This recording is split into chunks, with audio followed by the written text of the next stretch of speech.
পদে পদে ছোট ছোট নিষেধের ডোরে বেঁধে বেঁধে রাখিও না ভালো ছেলে করে। প্রাণ দিয়ে দুঃখ সহে আপনার হাতে সংগ্রাম করিতে দাও ভালো মন্দের সাথে। উচ্চশিক্ষা, উচ্চ সভ্যতা, সংস্কৃতি, সর্বোপরি অর্থ মানুষকে কি একটু অসভ্য করে তোলে?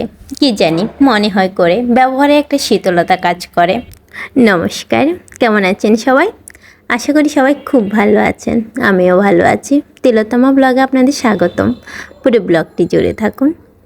আমাদের সকালটা শুরু হয়েছে একটু কাদু কাদু ভাব নিয়ে। কাঁদবো নাই বা কেন? সকালে ঘুম থেকে উঠে যে আমরা বাবা দেখি না, বাবাকে না দেখলে আমাদের বড্ড বেশি মন খারাপ হয়। কিছুক্ষণ পরে পরিবেশটা একটু মানিয়ে নেওয়ার চেষ্টা করা হলো, সে কারণে একটা সুন্দর জামা পরা হলো। যাই হোক, বাবার সাথে অফিসে যেতে হবে এই বুঝ দিয়ে তাকে জামাটা পরে একটু খাওয়ানোর চেষ্টা করা হলো, যতটুকু গ্রহণ করে ম্যাডাম। এরপর তিনি স্কুলে যাবেন। তো ঘরের স্কুল ভাল লাগে না, বাইরের স্কুলে যেতে হবে। আর স্কুলে অবশ্যই সঙ্গীর সাথে নিয়ে যেতে হবে। সরি, ভুল করেছি। এরা তার সন্তান, মানে ইনি তাদের জননী। মা হিসেবে তার অনেক দায়িত্ব। সে নিজের দায়িত্বগুলো পালন না করলেও সন্তানের প্রতি দায়িত্বগুলো ঠিকই পালন করে।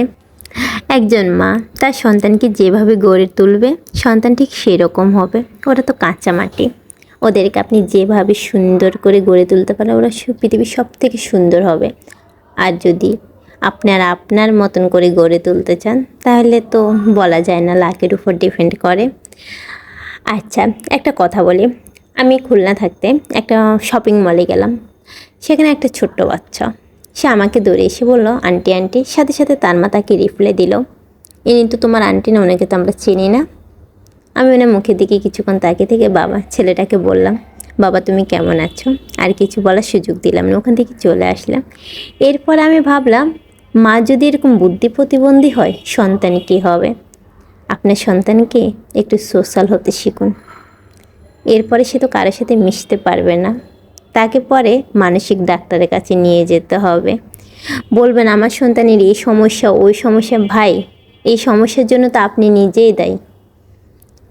আপনি আপনার অহংকার, আপনার টাকার সব কিছু মিলে আপনি এমনভাবে আপনার সন্তানটিকে মানুষ করেছেন যে সে মানুষের সাথে মিশতে পারে না। সে ভাবে উপরে মানুষের সাথে মিশতে গেলে ভাবে আমি তো ওইদের মতো হইনি, নিচে মানুষদের সাথে মিশতে গেলে সে ভাবে ছি এদের সাথে মিশে যাবেন, এদের গায়ে কাদা। কেন? সবাই তো মানুষ। এই সুযোগটা তাদেরকে করে দিন, তাদের পৃথিবীটা তাদের মতন করে গড়ে তুলতে দিন।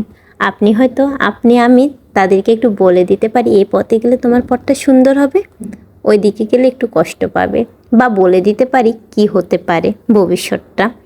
তারপর তারা ডিসিশানটা নিয়ে নিতে পারে। সন্তানের উপর জোর করে কোনো কিছু চাপিয়ে দেওয়া ঠিক না, সেটা একান্ত আমার মতামত। অনেক জায়গায় দেখলাম বাচ্চাদেরকে এটা কিনবো না, আমরা ব্র্যান্ডের জিনিস কিনবো। কেন? লোকাল মার্কেটের জিনিসগুলো কি জিনিস নয়? এই করে কি আমরা আমাদের সন্তানের ভবিষ্যৎটা শেষ করে দিচ্ছি না?